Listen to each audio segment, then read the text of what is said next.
Hello, my name is Vicky, and Sylvie was one of my oldest and one of my best friends.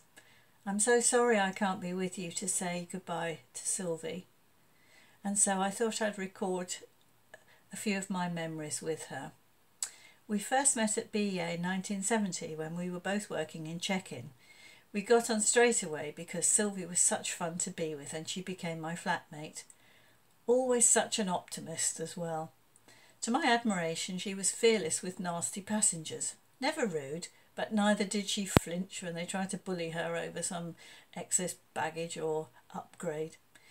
She always seemed to have a big grin on her face and be full of energy, always ready to drop everything. And ever since then, she's been one of my best friends through the thick and thin of life, an ear in times of trouble and a companion for adventure. In fact, the first holiday we shared was a safari to Kenya in 1970, when we slept in old army tents below Mount Savo. There were monkeys capering on the roof. We had a bucket with holes for a shower, and the guards during the night patrolled, silhouetted by the lamp of campfires, with rifles over their shoulders. Sylvie was born in Austria in 1947 because her father was posted there by the British Army during the Second World War. She came back to England as a small child and always kept in touch with her Austrian aunts and cousins. The family had very little money to begin with, and they lived in a tiny flat in the Midlands, and then they came to Chiswick, where they rented a floor of a large house, and gradually, over time, they were able to buy it bit by bit. Sylvie's parents would have liked more children, but unfortunately that was not the case, and Sylvie had her own flat at the top until she moved out.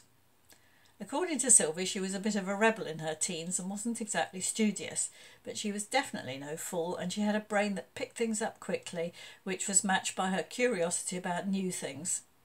In the swinging 60s, so-called, she was out late partying, once getting her dad to drive her around in the early hours because she couldn't remember where she'd parked her car. She had a preference for ugly boyfriends back then, and her parents thought they were rather unsuitable. In her opinion, Bill Wyman was very sexy and desirable. She was in no hurry to settle down, but she always loved babies, so it's no surprise that she adored both Stephen and Martin and talked endlessly and admiringly of them to anybody who'd listen. And she gave them plenty of space. When I used to say to her, "Have you asked them about X, or did you advise them it was unwise to do Z?" she'd always say with a smile that she couldn't interfere, it was their life. So what do I remember most about Sylvie? She was always ready to smile and have a good time. She was a good listener, she was honest and direct, very switched on. She taught me so many things, using TripAdvisor forums, Dropbox, which I'd never heard of, ways to avoid supervised tours on cruises, which she detested, how to choose a smartphone, how she never felt the cold. I remember her love of planning when visiting a new destination, which buses, timetables, which museums, how to avoid the queues. I remember her excitement and her enthusiasm for everything. Once I rang her up at lunchtime to say there might be northern lights over Scotland, and was she up for it? Well, 6 hours later we were in a plane, and then I remember her jumping up and down and squealing with excitement because we saw them across the Black North Sea at Fraserburgh while we were sat in our parked hire car in about -5 with a compass on the dashboard so that we knew which way was north. I remember her standing on a lava field in Iceland for hours in spite of the cold. I remember going on the Hurtigruten along the coast of Norway, which was our third attempt, and she had a terrible head cold. In spite of that, she was up for having ice poured down her back as part of the crossing the Arctic Circle ceremony.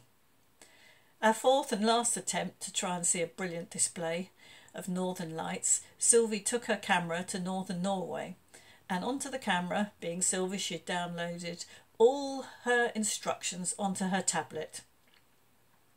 She was self-taught about IT and brilliant at showing others how to do it. Well, we went to Milan to see the Last Supper, Granada to see the Alhambra, Perugia just because it's lovely, Ischia and Herculaneum with our husbands, where we floated in a warm mud spring overlooking the Bay of Naples and Mount Vesuvius, wearing plastic bath shower caps because they couldn't let you in the water bareheaded. We stood on the deck of a ship in St. Petersburg at 1 o'clock in the morning, admiring the midnight sun. So she'd been a bit wild in her school days, but after she took voluntary redundancy at BA, she did a part-time course in adult education and then converted that into further study and got a degree, and all of this with 2 young sons to look after. She had the most phenomenal levels of energy and enthusiasm.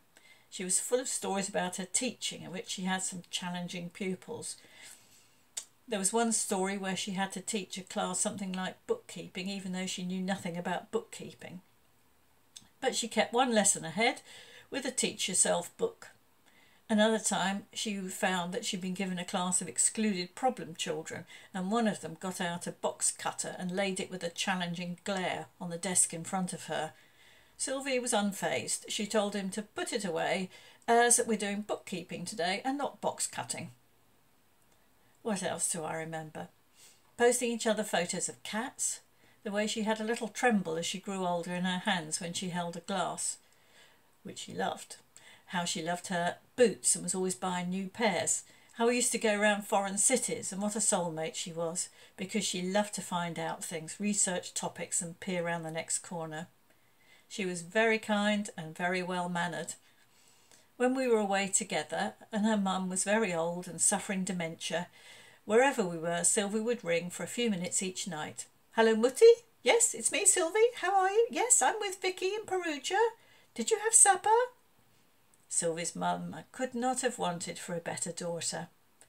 What a wonderful friend she's been to me for the past 50 years, an inspiration with her enthusiasms and a great companion on our trips together.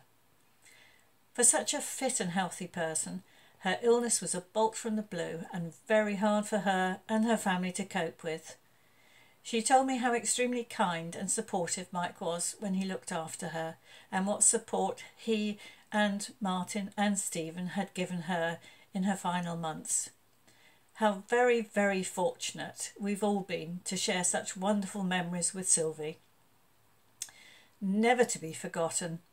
70 years old, but 25 years old in her heart.